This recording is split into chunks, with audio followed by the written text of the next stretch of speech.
Selamat malam Bapak Ibu sekalian. Pertama-tama saya ingin mengucapkan selamat Natal kepada segenap keluarga besar GKI Gading Serpong dan juga Pos Warna. Dan biarlah sukacita dan juga damai sejahtera yang kita nikmati dalam momen-momen Natal kemarin boleh menjadi kekuatan dan juga penghiburan bagi setiap kita dalam menyambut tahun yang akan datang. Bapak Ibu sekalian, tema yang dipercayakan kepada saya malam hari ini adalah Allah yang dimuliakan. Saya mengajak setiap kita membuka satu bagian firman Tuhan dari Yohanes pasal yang ke-17. Injil Yohanes pasal yang ke-17. Ayat yang pertama sampai dengan ayat yang ke-10. Yohanes 17, ayat yang pertama sampai dengan ayat yang ke-10, saya akan bacakan bagi setiap kita. Firman Tuhan berkata demikian. Doa Yesus untuk murid-muridnya. Demikianlah kata Yesus, lalu ia menengadah ke langit dan berkata, Bapa, telah tiba saatnya, permuliakanlah anakmu, supaya anakmu mempermuliakan engkau.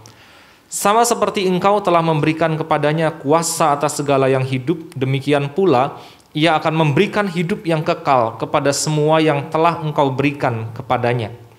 Inilah hidup yang kekal itu, yaitu bahwa mereka mengenal engkau satu-satunya Allah yang benar, dan mengenal Yesus Kristus yang telah engkau utus.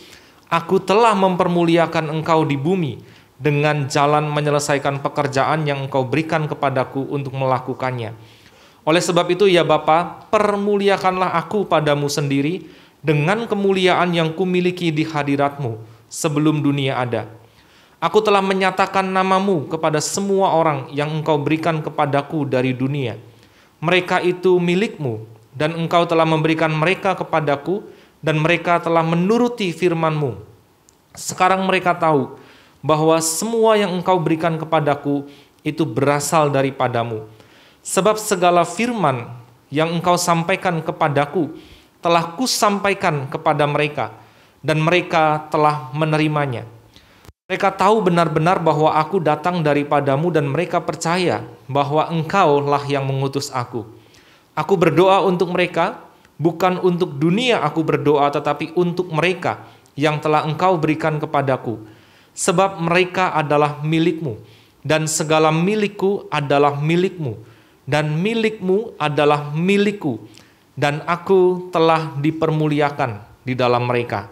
Amin. Sampai demikian jauh kita membaca kebenaran firman Tuhan. Bapak Ibu sekalian, berbicara tentang tema kita malam hari ini, Allah yang dimuliakan. Saya ingin kita berefleksi melalui tema ini, benarkah sesungguhnya kita hidup ini adalah hidup yang memuliakan Allah? Kadang-kadang Bapak Ibu sekalian, kita terlalu mudah mengatakan bahwa saya akan berjuang untuk mempermuliakan Tuhan, bahwa saya akan memuliakan Tuhan di dalam kehidupan saya. Tetapi ketika kita menelisik dan melihat lebih lanjut di dalam kehidupan kita, benarkah tujuan hidup kita adalah untuk memuliakan Allah? Pertanyaan pertama Bapak Ibu sekalian dari Katekismus Westminster berkata, apa tujuan hidup manusia? Tujuan akhir dari hidup manusia adalah memuliakan Allah dan menikmati Dia selama-lamanya. Tetapi sejauh mana kata-kata memuliakan Allah itu lalu kita hidupi di dalam kehidupan kita sehari-hari? Beberapa waktu yang lalu Bapak Ibu sekalian, di bulan September, Komisi Youth yang saya layani berulang tahun. Kita mengambil tema besar tentang remapping, dan saya bagi menjadi dua subtema, yaitu remapping our life dan remapping our community. Bapak Ibu sekalian, di dalam remapping our life, saya membagi menjadi dua subtema lagi, mengajak teman-teman youth untuk melihat masa lalu mereka. Dan menarik Bapak Ibu sekalian, dari tools yang saya pakai untuk melihat masa lalu mereka di dalam koridor masa kini, ternyata tidak banyak anak-anak youth yang hidupnya itu merasa bahagia. 10% saja dari teman-teman youth yang di komisi yang saya layani merasa bahagia hidupnya.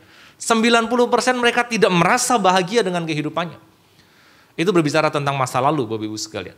Tetapi berbicara tentang masa depan atau future Bapak Ibu sekalian, saya meminta mereka untuk menuliskan tujuan apa, komitmen apa, janji apa, atau sesuatu apa yang ingin kamu capai sampai usia ke-60. Memang saya batasi hanya sampai 60 saja Bapak Ibu sekalian. Dan menarik sekali ketika saya meminta mereka untuk menuliskan tujuan hidup mereka. Satu orang pun tidak ada yang menuliskan tujuan hidupnya adalah untuk memuliakan Allah. Mereka punya cita-cita umur 30 misalnya menikah, mereka punya cita-cita umur 35, mereka pingin punya rumah begitu ya. Dan yang dituliskan itu sifatnya semuanya duniawi Bapak Ibu sekalian. Tidak ada yang bersifat spiritual. Tidak ada yang ingin berkomitmen untuk misalnya membaca Alkitab dari Kejadian sampai Wahyu misalnya. Tidak ada yang berkomitmen untuk rajin datang doa Rabu misalnya.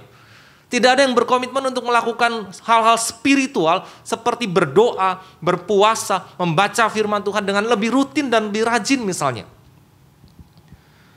Memang Bapak Ibu ketika saya melihat hal itu Bapak Ibu sekalian, saya sedih sekali. Dan saya bilang kepada teman-teman, kenapa tidak ada satu tujuan pun yang engkau tuliskan dalam rentang usia hari ini sampai usia yang ke-60, kok tidak ada satu pun yang sifatnya spiritual. Makanya Bapak Ibu sekalian sebenarnya tema ini sangat cocok menurut saya kita pikirkan dan kita gumulkan menjelang pergantian tahun. Karena sekaligus tema ini bisa menjadi evaluasi dalam hidup kita ketika biasanya di penghujung tahun kita menuliskan komitmen, kita menuliskan janji, kita menuliskan sesuatu yang ingin kita lakukan di tahun yang akan datang. Dan adakah di antara kita yang menuliskan saya ingin memuliakan Tuhan di tahun yang akan datang? Bapak Ibu sekalian, ini fakta yang kadang-kadang makanya Allah yang dimuliakan itu menjadi sungguh-sungguh menjadi pergumulan bagi setiap orang percaya seharusnya. Dan dari bagian firman Tuhan Bapak Ibu sekalian yang kita baca tadi Yohanes pasal yang ke-17.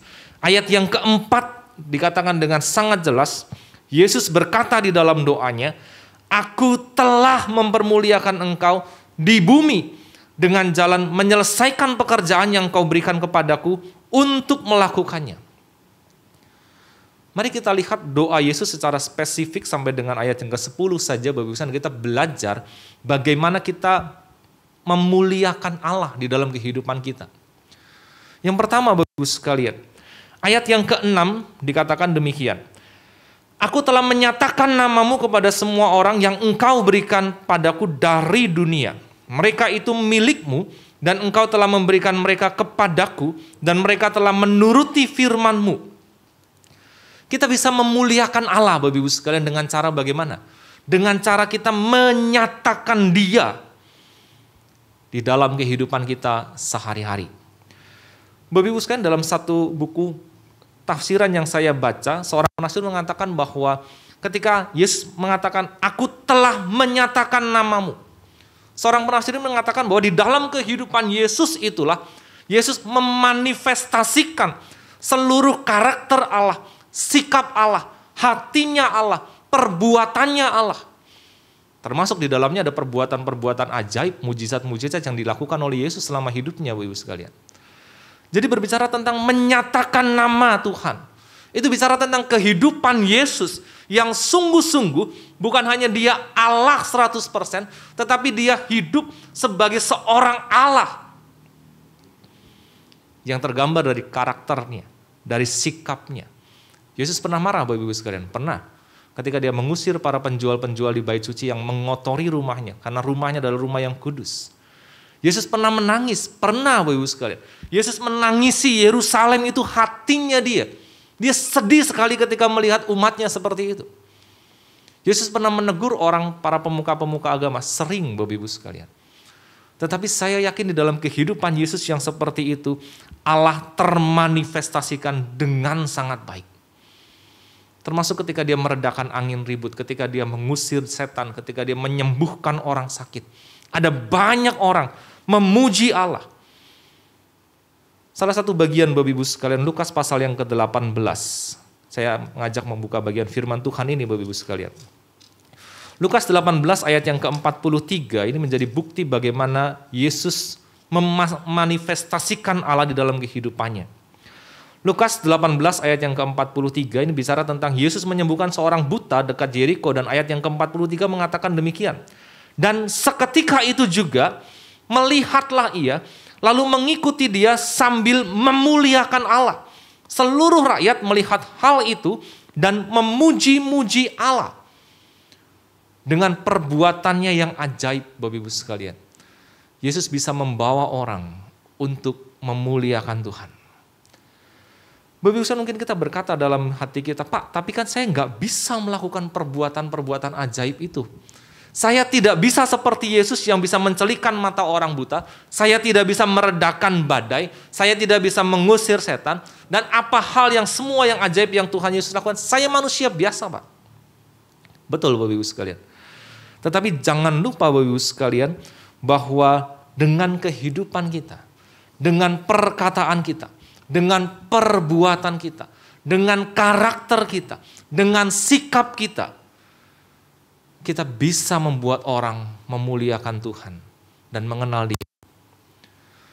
Makanya Bapak Ibu sekalian, ketika kita merenungkan bagian yang pertama ini tentang bagaimana Yesus menyatakan nama Tuhan, yang berbicara soal kehidupan sehari-harinya Dia bersama dengan murid-muridnya, bersama dengan orang-orang di sekitarnya. Saya juga ingin mengajak kita melihat Bapak Ibu sekalian, di penghujung tahun ini, adakah kehidupan kita sebenarnya juga bisa dibilang sebagai kehidupan yang menyatakan nama Tuhan. Kehidupan yang membawa orang untuk melihat Tuhan yang hidup di dalam hidup kita. Melalui perkataan kita. Apakah perkataan kita adalah perkataan yang menguatkan? Apakah perkataan kita adalah perkataan yang melegakan? Atau perkataan-perkataan kita adalah perkataan-perkataan yang mendiskreditkan orang. Yang memojokkan orang. Perbuatan-perbuatan kita bagaimana Bapak Ibu sekalian? Sepanjang tahun ini kita bisa evaluasi. Apakah dengan perbuatan-perbuatan kita menyatakan nama Tuhan itu? Yang membuat saya sedih kadang-kadang Bapak Ibu sekalian, orang-orang Kristen justru adalah orang-orang yang tidak bisa menyatakan nama Tuhan dengan kehidupannya. Makanya Bapak Ibu sekalian, kita perlu belajar. Apakah hidup yang kita hidupi sekarang adalah hidup yang memuliakan Tuhan, yang menyatakan nama Tuhan? Kalau belum, mari kita berkomitmen untuk hal itu. Bagaimana orang bisa melihat Allah karena tidak terlihat Dia, tetapi yang terlihat adalah kehidupan para muridnya ini. Kalau kehidupan para muridnya tidak serupa dengan Allah, bagaimana dunia bisa mengenal Dia? Bagaimana dunia bisa menerima Dia? Bagaimana dunia bisa menjadikan dirinya hamba dari Tuhan yang benar itu? Bapak Ibu sekalian, hal yang kedua yang bisa kita lihat dari bagian firman Tuhan ini, ketika kita belajar bagaimana Allah mau dimuliakan di dalam kehidupan kita. Ayat yang ke-8 Bapak Ibu sekalian dikatakan demikian. Sebab segala firman yang engkau sampaikan kepadaku telah kusampaikan kepada mereka, dan mereka telah menerimanya. Mereka tahu benar-benar bahwa aku datang daripadamu, dan mereka percaya bahwa engkau yang telah mengutus aku. Bapak Ibu sekalian, bagian yang kedua ketika kita mau belajar bagaimana memuliakan Tuhan dalam kehidupan kita adalah apa yang kita lakukan dengan perkataan kita secara lebih spesifik. Memang dikatakan firman di situ Bapak Ibu sekalian, tetapi ini bukan firman yang menunjuk kepada logos, tetapi ini firman yang menunjuk kepada remata. Kenapa Bapak Ibu sekalian? Karena dalam Yohanes pasal yang pertama ayat yang ke-14, firman itu telah menjadi manusia Bapak Ibu sekalian. Tetapi manusia itu mengajarkan firman.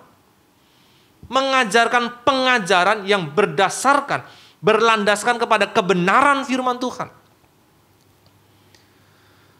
Bapak Ibu sekalian, makanya saya ingin kita melihat hidup kita. Kita mungkin adalah orang-orang yang sering mendengar khotbah. Kita orang-orang yang sering membaca firman Tuhan. Kita adalah orang-orang yang sering misalnya belajar dari YouTube dengan kita membaca atau kita mendengar tentang kebenaran firman Tuhan. Tetapi Bapak Ibu sekalian, apakah kita pernah mengajarkan firman Tuhan itu kepada orang-orang di sekitar kita? Minta maaf Bapak Ibu sekalian, kadang-kadang orang tua pun sangat segan untuk mengajarkan kebenaran firman Tuhan kepada anaknya sendiri. Orang tua berharap bahwa gereja, hamba Tuhan, atau pembinanya yang mengajarkan kebenaran firman Tuhan itu kepada anak-anak mereka. Padahal itu salah Bapak Ibu sekalian. Seharusnya bukankah kita sendiri yang mengajar anak-anak kita tentang kebenaran firman Tuhan itu? Loh, bukannya kita punya firman Tuhan? Bukannya kita sudah sering mendengar firman Tuhan? Firman Tuhan itu bukan untuk kita sendiri Bapak Ibu sekalian. Pengajaran itu bukan untuk kita sendiri. Itu untuk disampaikan kepada orang-orang di sekitar kita. Entah itu keluarga kita, entah itu kerabat kita di kantor, entah itu bawahan kita atau staf kita. Bapak Ibu sekalian, beberapa waktu yang lalu menjelang Natal saya mengantar anak saya les balet setiap hari Kamis di daerah Modern Land, Bapak Ibu sekalian. Lalu saya bilang kepada anak saya begini, Ebi, namanya Ebi Bapak Ibu sekalian, saya bilang, Ebi, sebentar lagi hari Natal, Tuhan Yesus lahir. Ebi mau kasih kado apa sama Tuhan Yesus? Dalam bahasa yang sangat sederhana Bapak Ibu sekalian, saya mencoba mempersiapkan anak ini bukan hanya sekedar dia tahu dia akan dapat hadiah Natal, tetapi dia harus menyiapkan sesuatu untuk Yesus yang dia mulai kenal itu. Saya ngobrol itu di dalam perjalanan menuju tempat les itu, Ibu sekalian. Sepulangnya dari tempat les, anak saya berkata kepada saya begini, Papa, tadi Ebi tanya teman satu-satu, termasuk guru les baletnya, Ibu sekalian. Dia kasih tahu bahwa hari Natal sudah hampir tiba, lalu gurunya dan teman-temannya ditanyain, kamu sudah siapin apa untuk kelahiran Tuhan Yesus? Waduh Bapak Ibu sekalian, saya bilang sama diri saya sendiri, lain kali jangan ngobrolin soal beginian lah. Nanti dia tanya sama teman-temannya begitu, nanti dia tanya sama gurunya. Saya nggak tahu Bapak Ibu sekalian apakah teman-temannya itu orang Kristen atau bukan, gurunya Kristen atau bukan. Tetapi ketika saya mendengar cerita itu Bapak Ibu sekalian, saya kadang-kadang merasa malu. Kenapa Bapak Ibu sekalian? Anak kecil bisa selancar itu bicara tentang nama Tuhan misalnya, sedangkan saya yang tahu konsep, tahu pemikiran, tahu pengajaran, tahu isu-isu misalnya tentang teologis, Bapak Ibu sekalian, kok saya tidak seberani dia dan tidak selancar dia ngomong tentang Tuhan Yesus. Boro-boro ngajarin Bapak Ibu sekalian, menyebut nama Yesus aja. Bukankah kita kadang-kadang segen? Bukankah kadang-kadang kita sungkan? Bukankah apa itu namanya malu Bapak Ibu sekalian? Mendingan kita ngomongin yang lain dan jangan ngomongin tentang Tuhan deh. Tapi dari peristiwa anak saya itu Bapak Ibu sekalian, saya belajar dengan perkataan saya bisa mengajarkan orang lain tentang firman Tuhan. Saya tahu tentang doktrin dan saya tahu ketika saya tahu, saya punya tanggung jawab untuk membagikan itu. Anak saya baru perkara saya tanya, Ebi siapin apa buat kelahiran Tuhan Yesus? Dia tanyain semua teman-temannya Bapak Ibu sekalian. Pulang itu Bapak Ibu sekalian, kenapa saya serasa dipandang aneh sama gurunya begitu ya. Jangan-jangan gurunya tahu ini anak hamba Tuhan begitu ya. Padahal saya nggak pernah cerita itu dia anak hamba Tuhan Bapak Ibu sekalian. Saya juga nggak cerita tentang keyakinan kami. Tapi Bapak Ibu sekalian, itu menjadi evaluasi bagi setiap kita. Bagaimana kita mau menyatakan Tuhan, bagaimana kita mau memuliakan Tuhan. Kalau pengajarannya pun kita tidak pernah sentuh dan kita tidak pernah bagikan, padahal kita dapat firman Tuhan setiap saat, setiap waktu.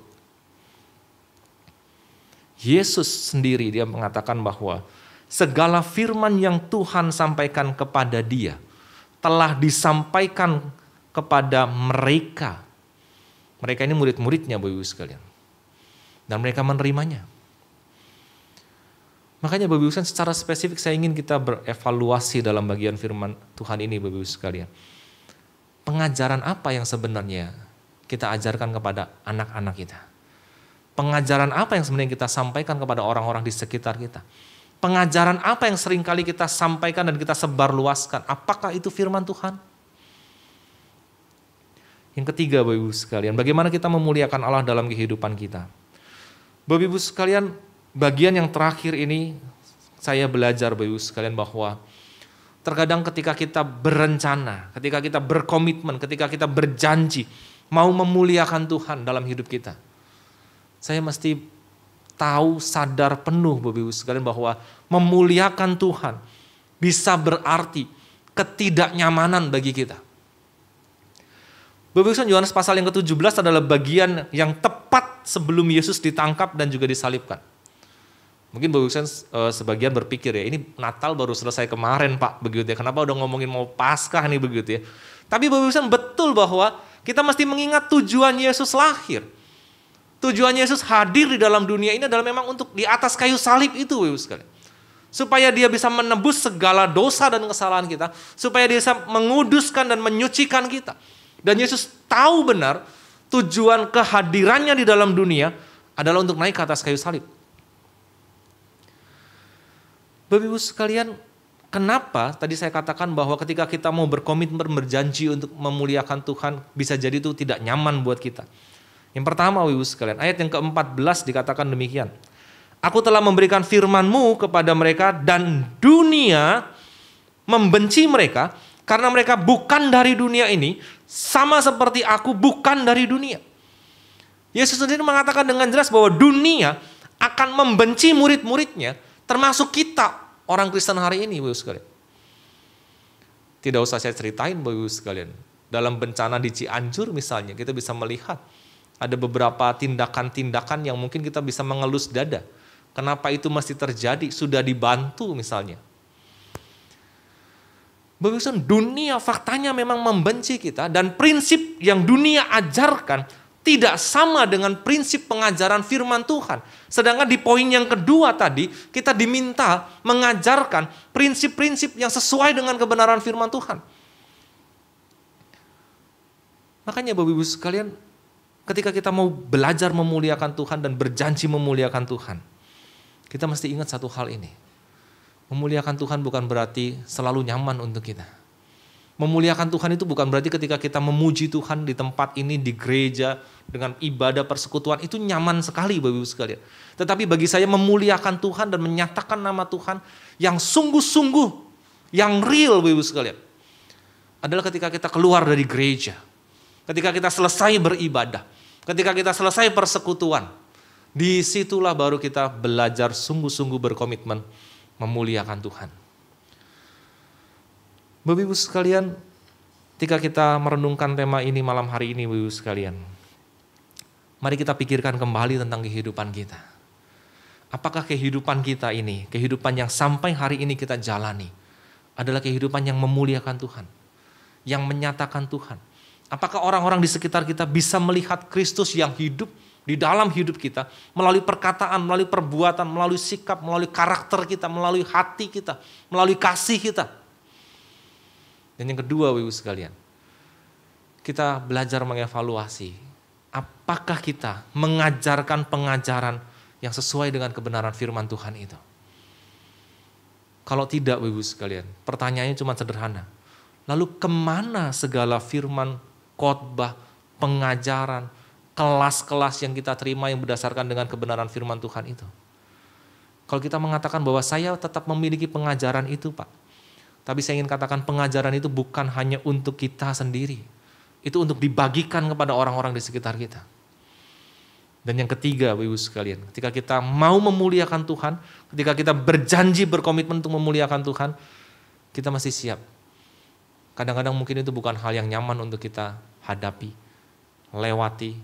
Itu bukan hal yang membuat kita senang. Itu mungkin bukan membuat yang kita merasa aman, Bapak Ibu sekalian. Tetapi bukan berarti kita tidak bisa memuliakan Tuhan dalam kehidupan ini. Ada penolong, ada Roh Kudus yang akan menolong setiap kita di dalam memuliakan dan menyatakan nama Tuhan ini.